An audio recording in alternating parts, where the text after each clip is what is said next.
다음으로 지난번 헌법재판소에서 총괄연구관 및 공보관으로 재직하시면서 지난 탄핵 사태의 모순을 몸소 체험하셨던 분입니다. 그리고 저항의 의미로 퇴임하셨습니다. 그 배보윤 헌법부회장님 모셔보겠습니다.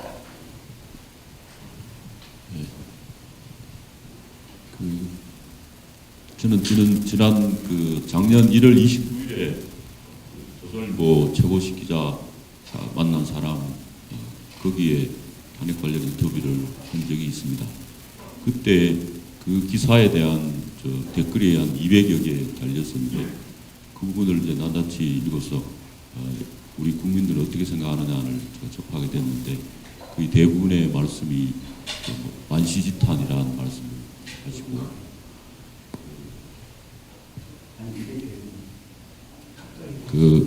그리고 그것이 당시에 양심 선언을 하고 하지 그러냐 그런 말씀을 하셨습니다.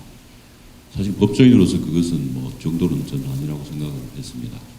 근데 제가 이 시점에서 다시 한번 생각해 본 건 오늘 출범하기 전에 제가 당시에 공보관으로서 공직자로서 근무하면서 그 탄핵 사건과 관련해서 모든 이 사태의 연유가 된 원인이라고 전부 평가를 하고 있습니다.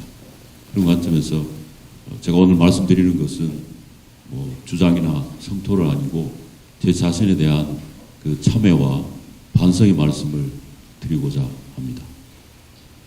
먼저 여러분들이 잘 아시겠지만 국회에서 탄핵 소추는 제기한 이유는 자료는 최순실 등에 대한 공소장과 언론 기사가 그게 다였습니다.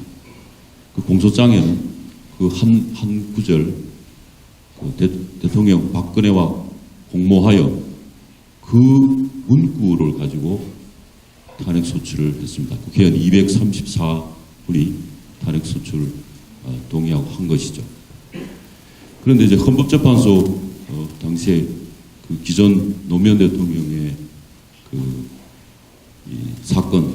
탄핵 사건에서도 사실은 국회 소추 이유가 부실했던 것은 사실이었습니다. 그래서 변호인단에서 청구인에서 이것은 각하를 해야 된다. 탄핵 소추 사유가 명확하지 않다고 이유가만 했습니다. 그런데 그 판례를 들어서 헌재에서는 이제 그걸 각하하지 않고 본안 심리로 들어갔습니다.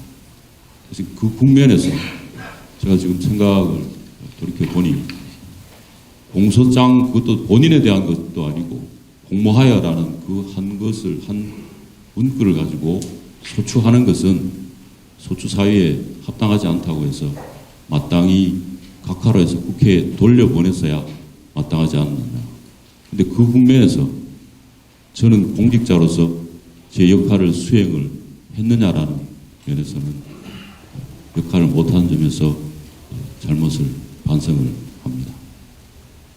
두 번째 문제로 역시 이어서 헌법재판소법에 보면 탄핵 사유와 동일한 것에 대해서 형사재판의 대상이 되면은 탄핵 심판 절차를 정지하도록 되어 있습니다.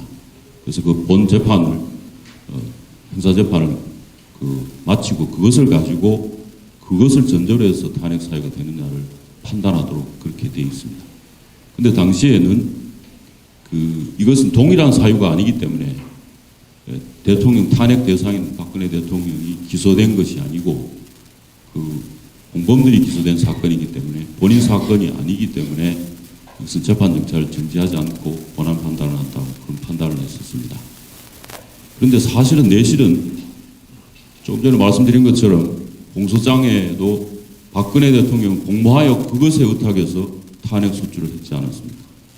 그렇다면 그 사건의 본질, 공모관계가 있는지 또 본 사건에 대한 관계가 어떤 그것이 있는지에 대해서는 충분한 심의를 거쳐서 확정된 것을 전제로 해서 그렇게 됐을 때 탄핵 사유가 되는 것을 판단하는 것이 법리적으로 맞습니다. 저는 지금도 그렇고 당시에도 그렇게 생각을 했습니다. 그런데 결과적으로는 헌법재판소의 판단은 정지하지 않고 본안 판단으로 나아갔습니다. 근데 그 점에 있어서 제가 그렇게 생각을 하고 그렇게 했다고 하면 공직자로서 당시에 제가 공보관이었습니다. 그래서 많은 분들 재판관이나 소장님 해서 만날 수 있는 위치에 있었고, 그런데 공직자로서 제가 그 제 역할을 했느냐라는 측면에서 깊이 반성의 말씀을 드립니다. 그리고 세 번째로는 그와 같은 마찬가지의 그 현장선상에서 그 본안 판단을 할 때 대부분의 청구인 대리인들은 그 최순실 등의 형사 재판 기록 또는 수사 기록을 그것을 가지고 중심으로 증거를 제출하고 증인 신문을 하고 재판을 주로 이루었습니다. 그런데 다른 증거는 그 박근혜 대통령이 직접 신문이나 그 관련된 자료나 이 부분에 대해서는 심리가 상대적으로 미미했고 형사사건 재판 그것을 중심으로 증거 판단을 이루어졌습니다. 더군다나 그 재판에서는 증거가 중심으로 이루어진다는 것은 실제 일어난 일보다 그 증거에 확인되는 증거를 재판을 기준으로 하는 것은 누구나 다 법조인이면 누구나 아는 상식에 속하는 겁니다. 그런데 증거를 채택하는 것이 형사재판이나 모든 재판에서는 중요합니다.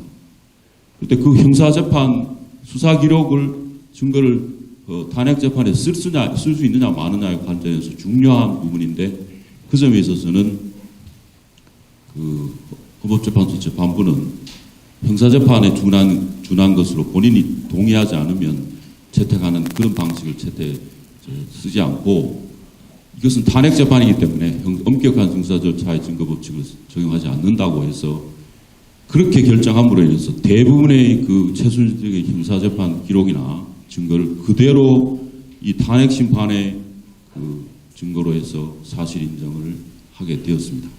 이것은 아까 말씀드린 것처럼 직접 그 재판을 정지를 해서 대통령이 직접 그 심리를 거기에 관여하고 증거를 형성된 것이라고 하면 그것을 받아들이는 것에 대해서는 문제가 없을 수도 있습니다만 전혀 관련 없고 공범들에 관한 그 사건 기록을 그대로 받아서 탄핵 재판의 증거로 활용을 한 결과가 되었습니다. 따라서 그 점에 있어서는 저는 다른 생각을 가지고 있었습니다. 그럼에도 불구하고 결론은 그것을 통해서 사실 인정이 되었습니다. 그 점에 대해서 정말 지금 생각을 돌이켜 생각해 보니까 마찬가지로 그 부분에 있어서 제가 공직자로서 제 역할을 수행하지 못한 부분에 대해서 깊이 반성하고 참여하며 죄송한 말씀을 올립니다. 그리고 탄핵 재판은 사실 제가 헌법 이론적으로 그 내각제의 불신임 제도가 아닙니다. 이게 명백한 본질적인 차이인데요. 대통령제는 국민이 직접 선출해서 신임을 받으면 임기 동안은 그게 보장이 되는 것입니다. 그래서 소신껏 일하게 하는 지금까지 우리 1987년 개정헌법 그 이전의 헌법에 대통령 근간으로 하는 그런 게 계속 헌정 70년이 계속 그렇게 이루어졌습니다. 초기에는 내각제 일부 가미한 것이 있었습니다. 그래서 내각제에는 탄핵 제도가 없습니다. 수상에 대해서 불신임 제도가 있습니다. 뿐입니다. 정치적으로 하죠. 근데 대통령제 국가에서는 탄핵 제도는 명백히 불신임 제도가 아닙니다. 따라서 헌법이나 법률에 중대한 위반이 있을 때 지난번 노무현 대통령 때 헌법재판소가 명시적으로 판시를 했습니다. 내란 외환죄나 중대한 뇌물이라든지 중요한 경우 국민이 신뢰를 해서 했는 그 신뢰를 명백히 그것도 중대한 위반을 하는 경우에 탄핵을 할 수 있게 되어 있습니다. 그러나 제가 생각하기에는 그것은 정치적 이 헌법재판소의 탄핵 제도를 마치 불신임 제도로 결과적으로 불신임 제도인 것으로 해서 재판을 결론에 있는 것이 아닌가 그런 생각을 당시에도 가졌고 지금도 가졌습니다. 그러나 생각만 가지고 무엇합니까? 제가 사실 그 당시에는 공직자의 위치에 있으면서 그것에 대해서 제대로 설파를 하고 주장을 하고 또 역할을 마땅히 진력을 다해 했어야 되는데 단순한 리포트의 역할만 했는 것에도 깊이 반성을 드립니다. 그래서 이 세 가지 측면에서 제가 사과의 말씀을 드립니다. 먼저 박근혜 대통령께 죄송합니다.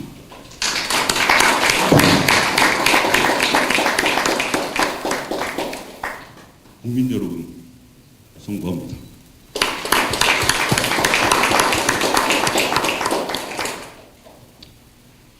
당군 이래 우리 대한민국의 그 종묘 사직과 또 대한민국 건국을 위해서 이룩하신 우리 건국의 영웅들, 그리고 그 6.25 전쟁을 통해서 피땀 흘려 지켜왔던 자유민주주의 수호체제를 하시는 수호국민들께 송구한 말씀을 드립니다.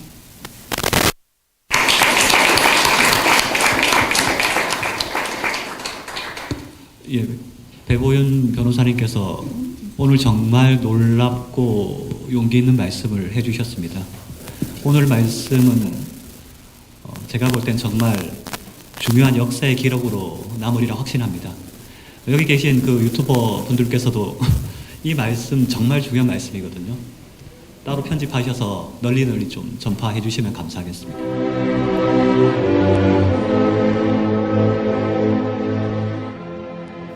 (1919년 3월 1일) 대한독립 만세를 외쳤던 때로부터 2019년 3월 1일로 딱 100년이 되었습니다.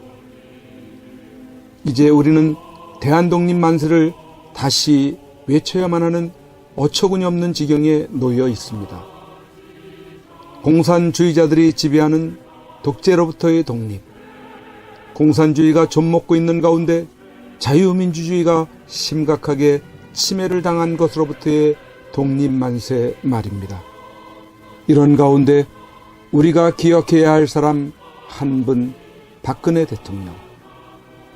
죄 없이 감옥에 갇힌 지 3월 31일로 만 2년이 됩니다. 죄 없는 여성 대통령이 힘없이 끌려가 갇히게 된 것에 대해 많은 국민들이 죄책감을 느끼고 있습니다. 그래서 할 수 있는 것이 태극기 집회에 나와서 박근혜 대통령을 석방하라고 외치고, 그의 석방을 위해서라면 정신없이 헤매고 다녔습니다. 민초들이건 과거 대단한 관료들을 지냈건 저 가짜 대통령이자 공산주의 사상을 가진 세력들을 굴복시킬 수 있는 사람은 지금까지 그 어디에도 없이 2년의 시간이 흘러오고야 말았습니다. 그래도 민초들이 다행으로 여기는 것은 박근혜 대통령께서 비록 감옥이지만 살아 숨쉬고 계시다는 것만으로도 희망을 가지고 그와 다시 만날 것이라는 기대를 가지고 있는 그것입니다. 박근혜 대통령을 버티게 할 수 있었던 것은 여러 국민들의 태극기 운동과 하늘을 향한 기도, 그리고 여러분들이 매일같이 보내주시는 엽서, 편지, 서신들을 통해 힘을 내고 계시다는 것입니다. 2018년 3월 1일을 기해 박근혜 대통령께 보내는 엽서 캠페인을 그림 엽서 2차분을 발행하여 보급하고 오던 중 이번 3.1절 100주년을 맞이하는 뜻깊은 날에 1년 만에 3차 엽서를 발행하게 되었습니다. 총 9종류의 그림들은 구치소에서 받아보시는 박근혜 대통령으로서는 감회가 남다르고 또 힘을 얻으시게 될 것입니다. 오는 2019년 3월 1일 금요일 대한문에 집결하시는 날에 대한문 시청에 오시게 되시면 현장에서 구입을 하실 수 있으며, 현장에서 구입을 하지 못하신 분들이나 지방에서 주문을 하시는 분들은 이전처럼 선구자방송 연락처 010-2507-4861로 문자로 주문하시는 분 성함과 받으실 정확한 주소, 수량 1차, 2차, 3차 발행 엽서 중 각각 몇 세트인지를 문자로 표기해 보내주시기 바랍니다. 3.1절 100주년 기념 3차 엽서를 보시겠습니다.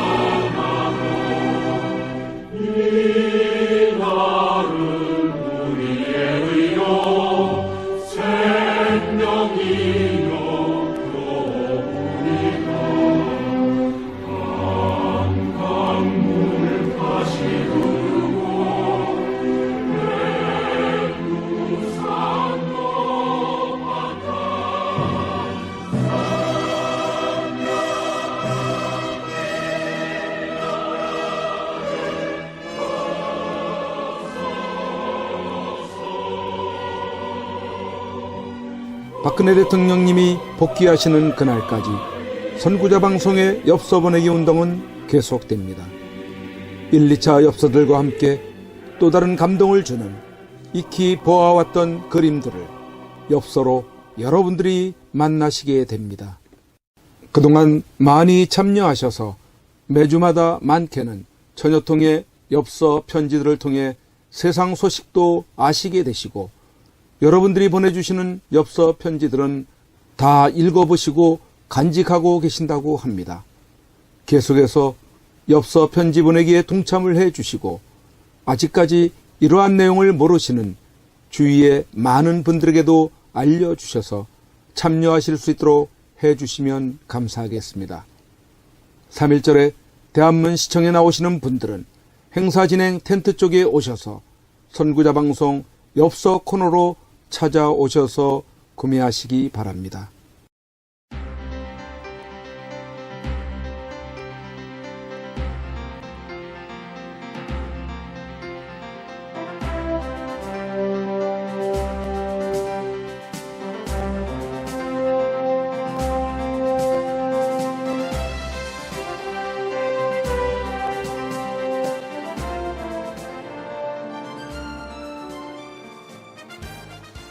반드시 꼭 나와야 합니다.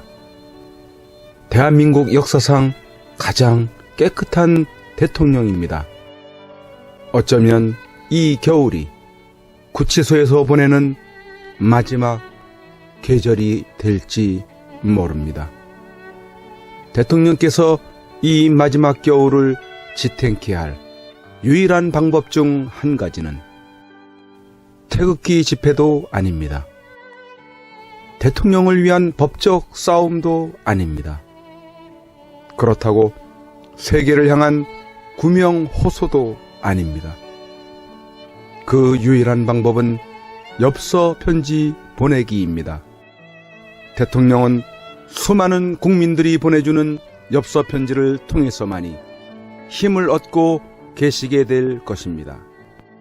그 엽서 편지들은 대통령을 더욱 강하게 할, 그리고 국민을 위해서 자신이 살아남아야 한다는 이유들을 발견하실 것이기 때문입니다.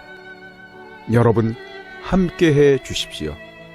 이 겨울을 넉넉히 견디시게 할 여러분들의 따뜻한 격려와 위로의 마음이 전달되게 해 주십시오.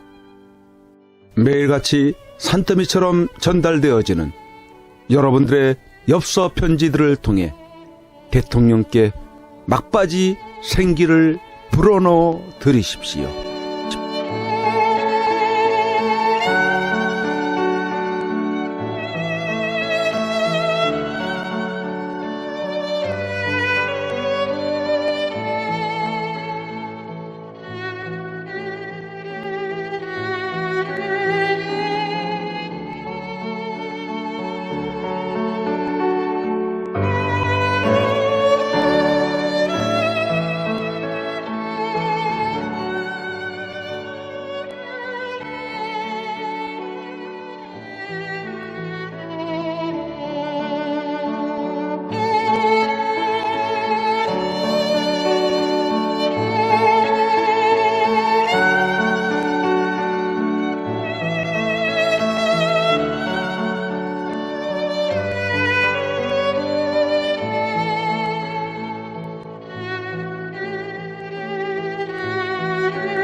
거친